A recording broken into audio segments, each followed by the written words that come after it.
ข่าวกับมิตรเนี่ย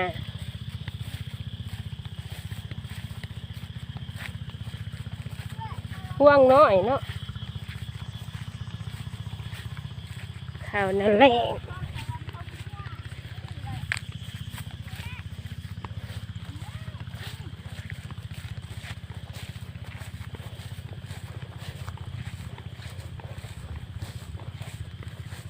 มันทันได้ซุกค่ะเลยนี่ห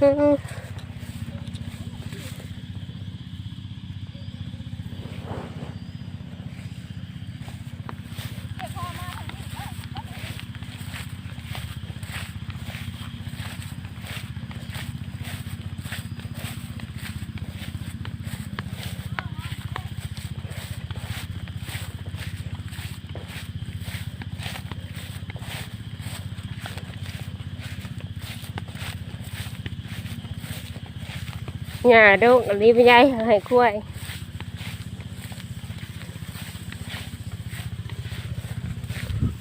ลาดไปทางนั้นหมด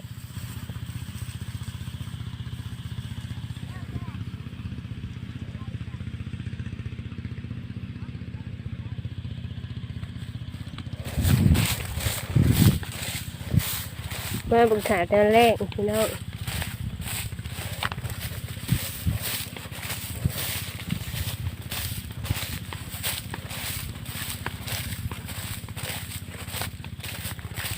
เดี๋ยวงามอุดมสมบูรณ์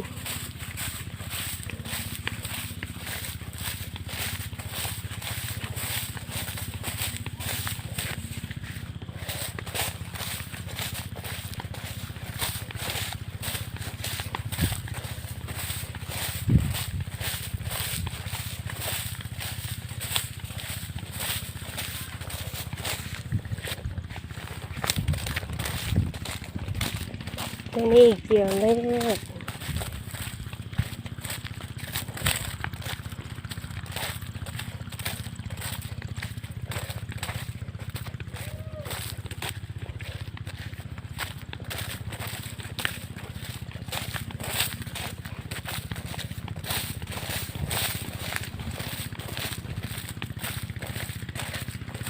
ต้นผี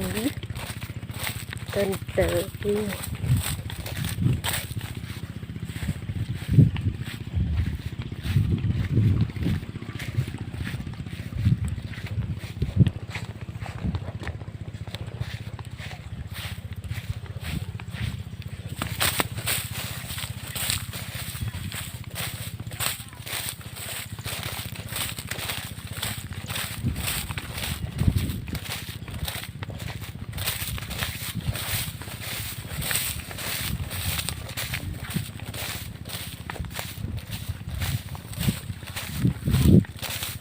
ยังไก่บ่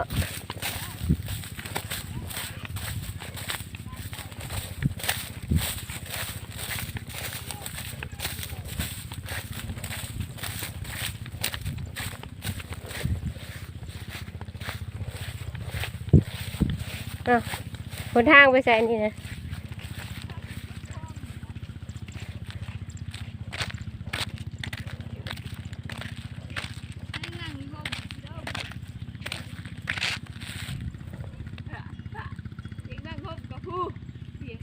คลองนี่ไปเขาพายประธานบ่